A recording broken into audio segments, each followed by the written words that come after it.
This is my first video update coming to you from Nicosia, Cyprus. I am here at the Liberty Monument in Nicosia, and you can see the people coming out of prison right there, being released from prison, and you can see Mother Liberty standing up top, her finger pointed up in the air.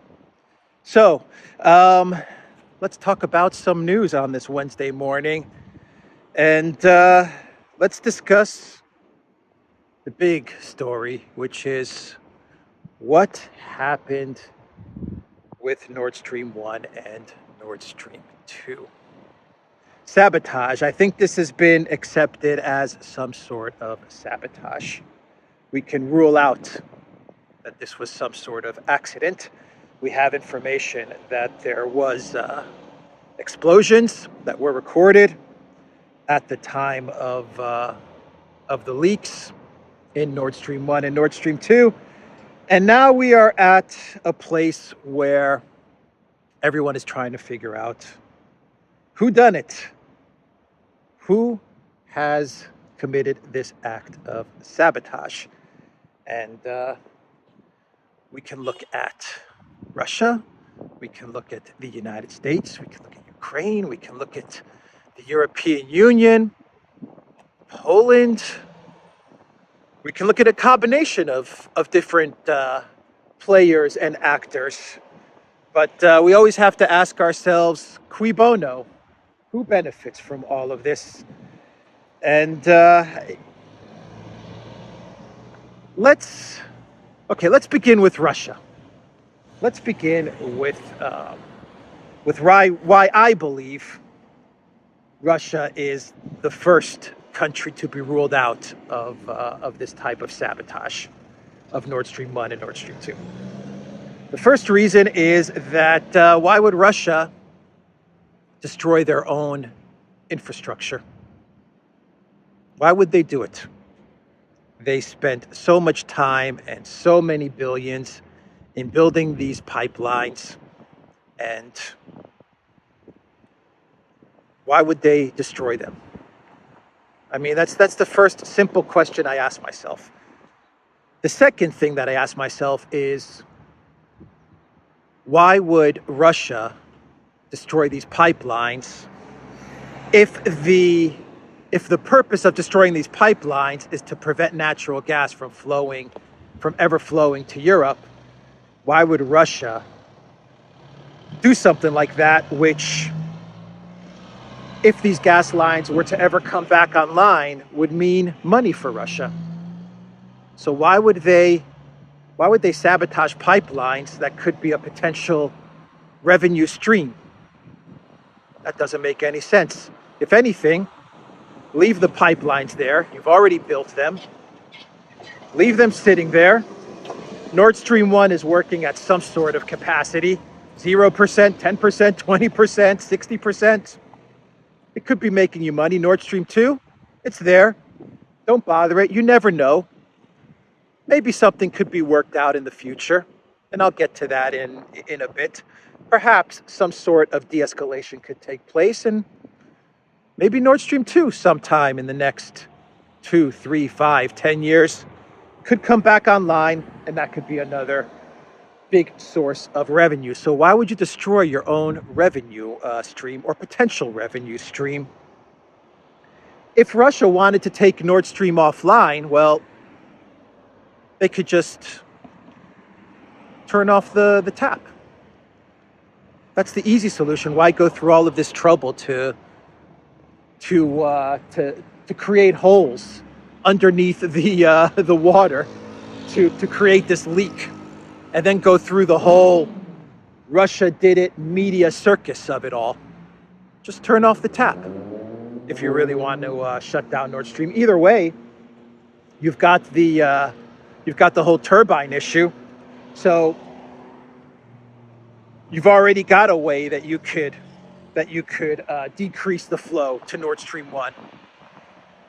A way that is effective as well. The turbine thing is actually very effective. Whether the turbines really do need repair or not, if Russia's goal was to turn off the gas to Germany, well, they've succeeded with the turbine maintenance to Canada thing. So it doesn't make much sense for them to actually sabotage those pipelines and blow apart some holes in those pipelines. The other thing that comes to mind, and I think these are the two most important reasons as to why Russia would never do this. The first thing that comes to my mind is Russia's fighting a conflict in Ukraine, right? For 6 months, 7 months now, they've been engaged in this conflict. Russia has not taken out, for the most part, until maybe 2 weeks ago. But until then, Russia has not taken out any civilian critical infrastructure in Ukraine. They've left the internet on.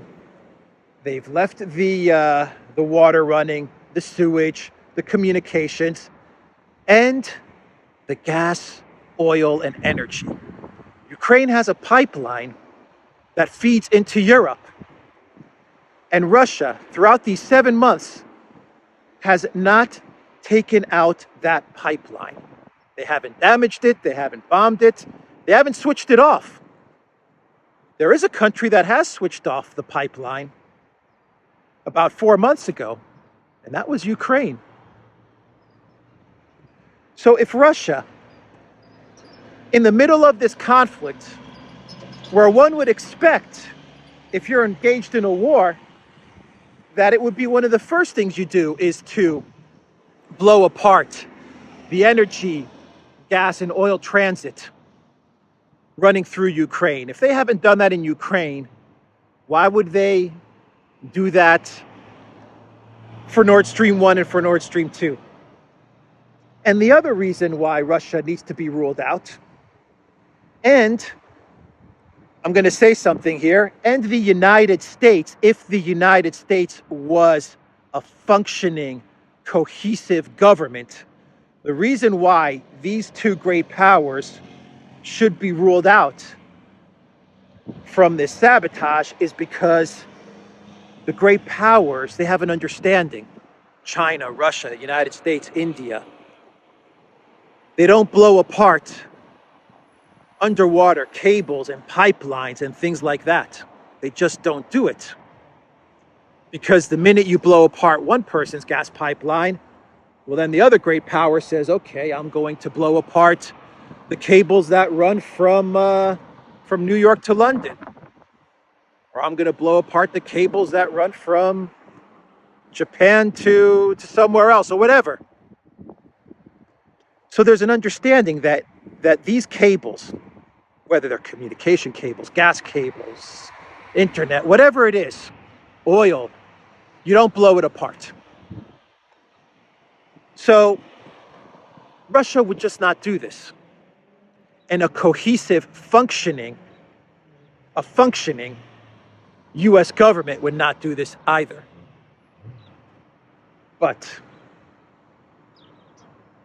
a government like the Bidenopolis government, which is fractured, which is not cohesive, which has a bunch of factions vying for power, and a bunch of factions that kind of do whatever they want, well, that's a different story. So I think the one thing that we can definitely say, not 100%, but say 99%, is that Russia did not do this. Now, this hasn't stopped the Washington Post and the New York Times and Telegraph. Is it Telegraph in the UK? The Telegraph, I think, is what it's called, and the Times of London and all these publications to run with headlines saying Putin blows apart his own gas pipeline. Putin blows apart Nord Stream 1 and Nord Stream 2. So it hasn't stopped the media from running with this story. That was expected. Now, let's take a look at who I believe could be behind this sabotage. So we have videos that are now resurfacing. One video is of Joe Biden, and I'm going to play it now, where he says, before the conflict broke out, he says that should Russia invade Ukraine, then we are going to stop Nord Stream 2. And a reporter asks, but sir, how are you going to do that? And Biden pretty much says, we have ways. We have tools, quoting Ursula von der Crazy. So let me play that video. Let me answer the first question first. If Russia invades, that means tanks or troops crossing the border of Ukraine again. Then there will be no longer a Nord Stream 2. We will bring an end to it. How will you do that exactly, since the project and control of the project is within Germany's control? We will, I promise you, we'll be able to do it. And we now have a video as well, which has surfaced, going viral, of Victoria Nuland, who also issued the same warning. Department of State, Victoria Nuland, neocon, Clinton faction. This is what she said with regards to Nord Stream 2, should Russia invade Ukraine. With regard to Nord Stream 2, we continue to have very strong and clear conversations with our German allies, and I want to be clear with you today. If Russia invades Ukraine, one way or another, Nord Stream 2 will not move forward. Okay, so we have these videos which have surfaced, which definitely point the finger at the Bidenopolis White House. And I would say specifically at Nuland, the neocons, the State Department. Now, Nuland was one of the chief architects of the Maidan coup. You know who else was a chief architect of the Maidan coup? Well, how about, at the time, foreign minister of Poland, but now I believe his title is something like US-EU MP, Mr. Sikorsky. And Sikorsky, married to chief neocon Anne Applebaum. Well,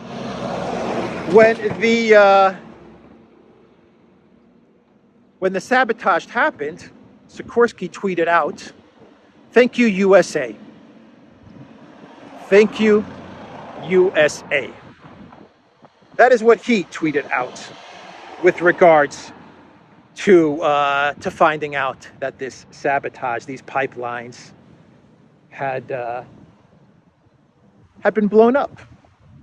Blown up. You know what I mean, blown up. So that was Sikorsky. Now, Anthony Blinken was giving a press conference, and he was at some event. And let me pull it up here, if I can find it real quick. So Anthony Blinken was giving a press conference with the foreign minister of India, and he said that blowing up the pipelines, sabotaging the pipelines, and I quote, were in no one's interests. And he also said that there is an investigation underway to figure out how these leaks happened. Now, I find this statement, and then he went off to talk about how this is an opportunity for Europe to wean itself off of Russian energy and Russian gas, and this is an opportunity to import more LNG from the United States, as well as work on renewables. So he also went off on that tangent as well. But I find it very interesting that Blinken, the Secretary of State, that when something like this happens, he doesn't right away blame Russia. This is very, very telling. Usually, when the US, a cohesive, functioning US government, when it commits a false flag, they are super quick to lay the blame on someone else. Some guy's hammering away up there. Think of like chemical weapons attacks in Syria, or MH17, or or just any of these things, any of these types of false flags. What happened in Iraq?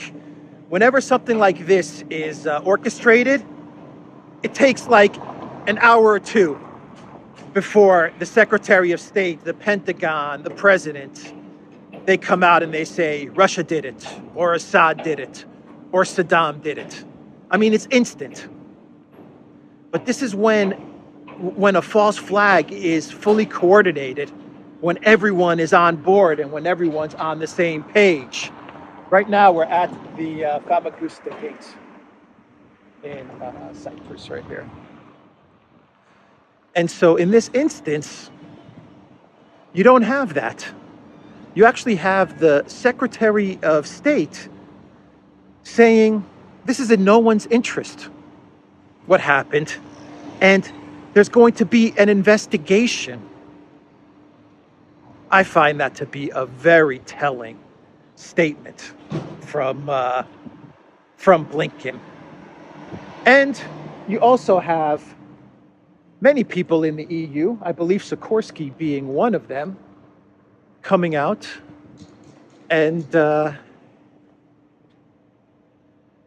saying that, let's go in here, let's see what's going on here, and saying that the Baltic pipeline, which is a pipeline from Norway to Poland, it's ready to run. Like on the same day that all of this happens, you get all of these EU officials, including Sikorsky, who comes out and says, hey, everybody, no need to worry. We've got the Baltic pipeline coming on board. It's been fixed up a lot faster than we expected it. That was the statement. They were expecting it to come online in January, but now they're saying, you know, this thing is almost ready to go. The same day that all of this happens, you get that announcement as well. And so here's my thought on this. My thought on this is that this is not really the United States. To me, this is a part of the deep state, a part of the US government, a part of the European Union, a part of Ukraine even, a part of Poland. I think what we have here is a case of a bunch of people who got together and they said, let's do this thing. Let's do this thing. That's what my belief is. I think if this was the United States government acting as a cohesive, put together, functioning government, the first statement they would have come out with regards to this sabotage, like within an hour, they would have said Russia did it.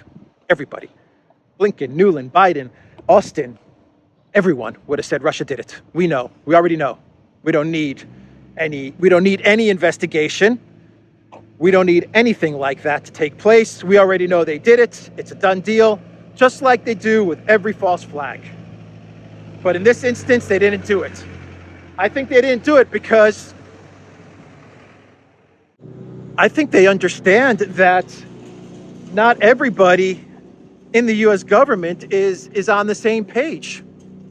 I think they understand that they can't come out right away and put the blame on Russia because they need to get everyone else in the government on board. And when I mean the government, I don't only mean the United States, I mean the European Union as well, the entire collective West. To me, this seems like it was well planned. The actual sabotage was well planned, but there wasn't much thought put into the afterwards. They didn't really think about what do we do after we create these leaks. What then? And that's why you're starting to see officials like Blinken come out and say, well, this is in no one's interest and we need an investigation. So that's my thinking there. This was This was a group of people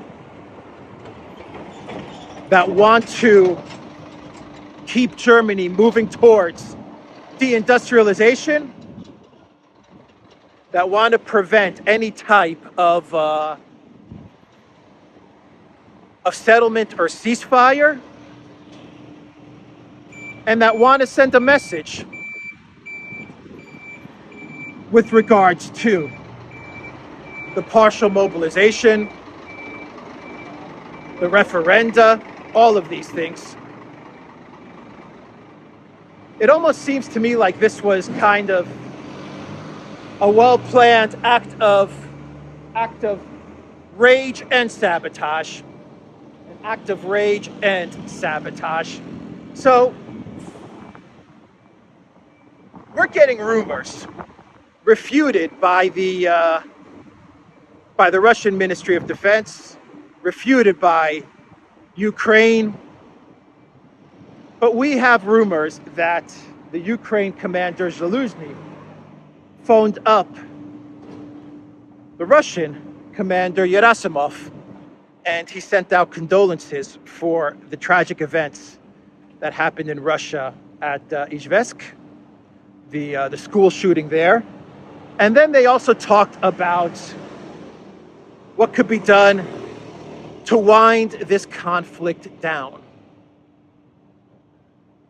We have rumors that Saudi Arabia is working to broker some sort of ceasefire.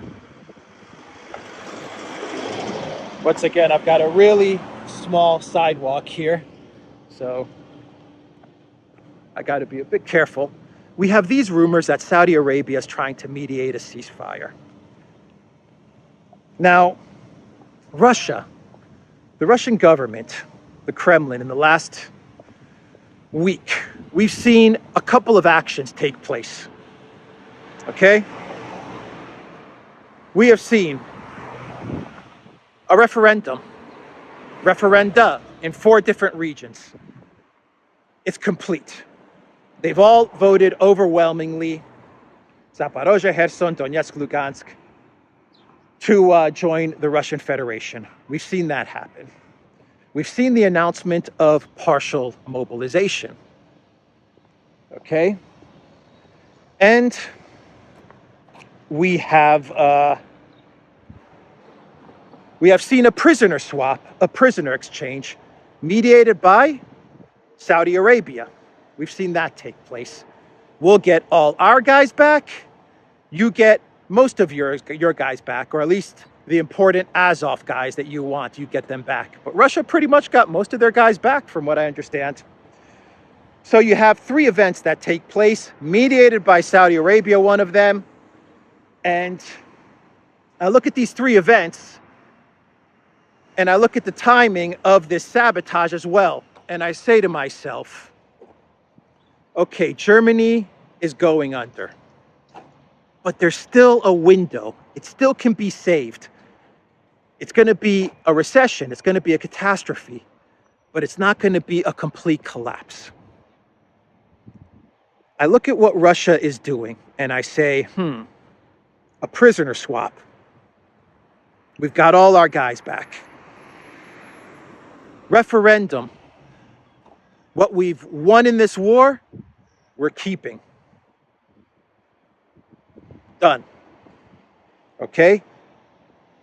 And a partial mobilization. A message to the collective West saying, you know, we've been going very, very light on Ukraine. And you guys, we haven't destroyed civilian infrastructure.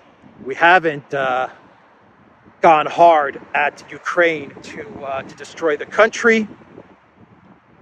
We've tried to negotiate peace over the past 6 months, but Boris Johnson continuously sabotaged that. We haven't gone full speed into this conflict. We've gone maybe 20%. But now we're going to go full speed. I look at all of these actions and I say to myself, the things that Russia is doing, the steps that they've taken the last week or two, and everything that's happening, in the EU, specifically in Germany, and I say, Russia is sending two signals out. The first signal is, let's end this. Let's negotiate. Let's figure a way out of this. Let's get the pipelines working again.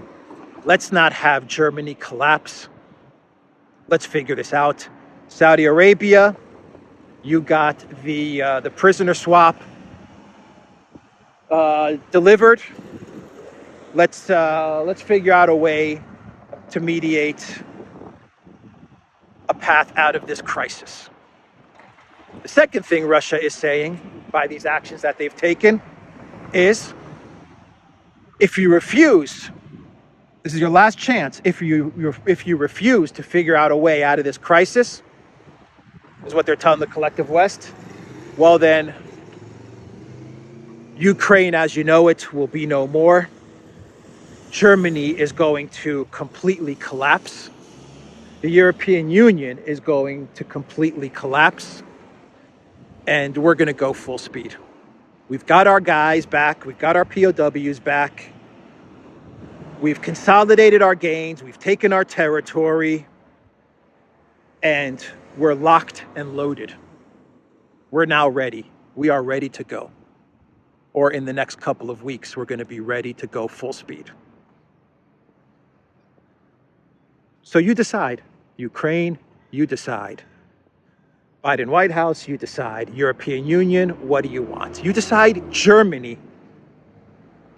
And I will put a whole ton of money, which I don't have. I will place a bet. I will put it on the table and say, I bet you there are forces in Germany, business interests, powerful forces that don't want to say anything, that are remaining quiet out of fear. But I bet you they are also going to Saudi Arabia, going to Russia and saying, look, and going to Ukraine and saying, look, if you guys can get some sort of deal worked out, get it done quickly so that our businesses don't sink, our industries don't collapse. And I bet you this group of people, they definitely got wind of this and they said, They said, you know what? There is no going back. Germany, you are deindustrializing. There is no turning back.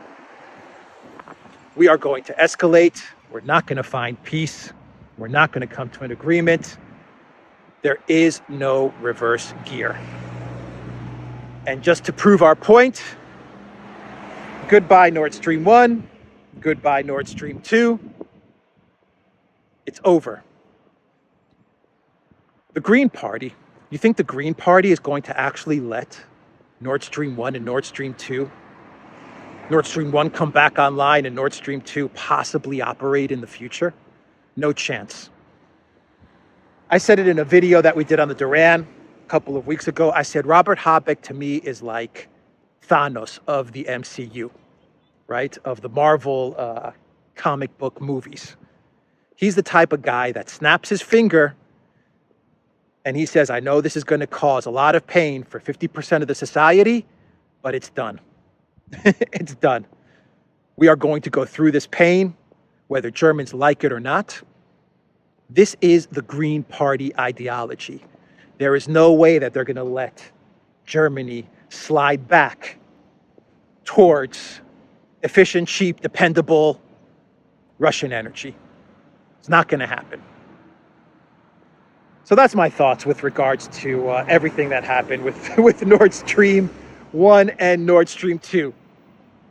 In a way, my belief is, and it's just my belief, it's my opinion as I look at everything, and I could be 1,000% wrong in all of this, but I believe that yes, the U.S., but not in the traditional sense of the U.S. I would say this is more of like the globalists. I think that's a better way of phrasing. I think the neocons and the globalists and all of these forces that don't want to see an agreement in Ukraine, that don't want to see Germany slide back in their opinion, slide back towards dependence on Russian energy, that want to see escalation. I believe they're the ones that did this, and they did this without having a plan the next day as to how they can explain all of this. And that is why they're simply saying, investigation, I guess. It's in no one's interest. Investigation. Yeah, that's what we need right now. And what happens with investigations? Well, they'll investigate it for a day or two or three, and then it'll move out of the news cycle, and that'll be that. And people will forget about it. While the media, for the next 2 or 3 days, they can run with the story, Vladimir Putin is super evil and he blew up his own pipeline. So that's how they bury this thing. The media gets their Putin is evil story. They get their Great Reset, green energy, globalist war in Ukraine. That stays on track. And there we have it. Let me know in the comments down below how you see this. Let me know how you see everything that has happened. One thing's for sure, 99%. If you take a step back and think about all of this, 99%, Russia has nothing to do with this. Nothing to do with this. That's for sure. That is 99.999% in my mind. That's a given. Makes zero sense. 0 cents. But boy, are there a lot of other powerful forces that definitely do not want to see any type of rapprochement happen. That's for sure. So I think I'll leave the video there. I do have a clown world. Let me do an update, a real quick update with the V-Contact story that I did yesterday. It does appear that Apple has indeed removed the VK apps and ecosystems from the App Store, but Apple has yet to issue a statement. Last I read, they have not issued a statement as to why they did it. Nice football field, huh? Nice pitch. They haven't said why, but it does look like they have indeed removed those apps, a lot of apps from the VK company, the VK ecosystem. So that's an update there. So I'm waiting for a statement from Apple. Maybe by the time this video goes up, Apple will have said something. And a clown world. So this will be a clown world update. I have to be extremely careful here. Once again, I'm working with a very narrow sidewalk and the cars whizzing by. Snowden. So Snowden is going to be getting his citizenship, his Russian citizenship, and he is going to be staying in Russia, where he is going to be safe and sound, that's for sure. The safest place in the world for Edward Snowden right now is in Russia. And Ned Price, I think Ned Price is the Pentagon spokesperson. I think that's his title. But Ned Price came out with a statement after the Snowden announcement. And Ned Price said that the best thing for Snowden to do is to come back to the U.S. and face justice, according to Ned Price. And what was the reasoning that Mr. Price and the U.S. government gives for Snowden to return back to the U.S.?